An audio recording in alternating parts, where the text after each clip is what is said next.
Islam itu kita tuh nggak ada disuruh buatlah sesedikitnya atau buatlah sesantainya. Enggak, kita tuh disuruh. Dan yang terpenting dari segi akhirat dan yang harus diingat yaitu hidup kita itu dinilai dari baiknya amalan kita. Artinya, yang dinilai itu dari kualitas dari tindakan yang kita lakukan di dunia. Allah bilang, yang menciptakan mati dan hidup untuk menguji kamu, siapa di antara kamu yang lebih baik amalnya. Dan dia maha perkasa, maha pengampun. Surat Al-Mulk ayat 2. Dan Allah juga nyuruh berlomba-lomba dalam kebaikan. Artinya, nggak cuma kualitas yang dilihat, tetapi kita juga diminta untuk meningkatkan kuantitasnya. Dan ini adalah anjuran dari agama kita untuk kita hidup maksimal. Allah jelasin ini dalam ayat yang berbunyi, dan setiap umat mempunyai kiblat yang dia menghadap kepadanya. Maka berlomba-lombalah kamu dalam kebaikan di mana saja kamu berada, dan pasti Allah akan mengumpulkan kamu semuanya. Sungguh Allah Maha Kuasa atas segala sesuatu. Di Al-Baqarah ayat 148. Walaupun ayat ini ngebahas tentang kiblat, tapi bisa memiliki makna lain, yaitu orang memiliki kiblat masing-masing dan berlomba-lombalah dalam melakukan kebaikan. Nah, kiblat ini itu kalau aku lihatnya panutan. Kita punya panutan masing-masing. Dan kalau Islam itu kan panutannya Nabi Muhammad SAW. Walaupun ayat ini ngebahas tentang kiblat sholat, tapi bisa juga dimasukkan ke kiblat atau panutan. Kita punya mimpi, dan mimpi itu banyak hal, bisa di berbagai macam bidang. Misal contohnya, kita pengen jadi pengusaha. Kita lihat siapa pengusaha yang udah sukses, yang kecenderungannya sama-sama kita, yang nilai dan pemikirannya sama dengan kita, dan kita lihat dia.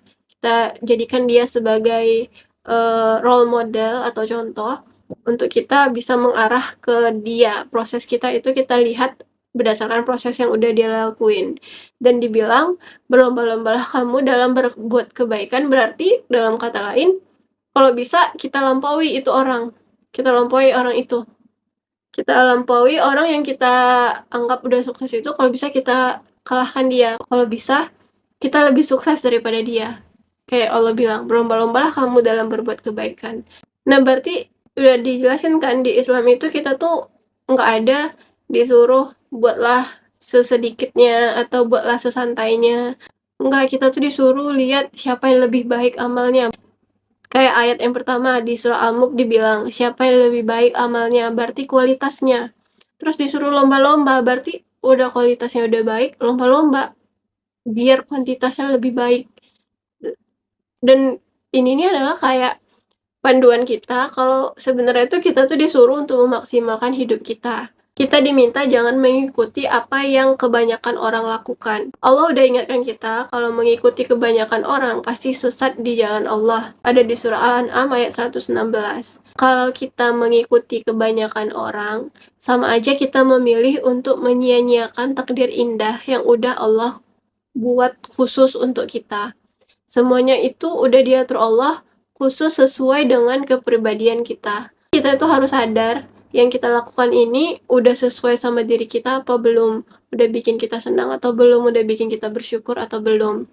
Nah, kalau kita masih belum bersyukur dengan hidup yang kita punya, ini adalah pertanda kalau kita harus lebih mengenal diri kita sendiri. Jadi kalau kita belum bersyukur sama hidup yang kita punya dan kita mengenal diri kita lagi, hasilnya yaitu ada dua, antara kita akan lebih mencintai apa yang kita punya sekarang, atau kita lebih semangat untuk menjalani dan menentukan tujuan hidup yang baru sesuai apa yang kita suka.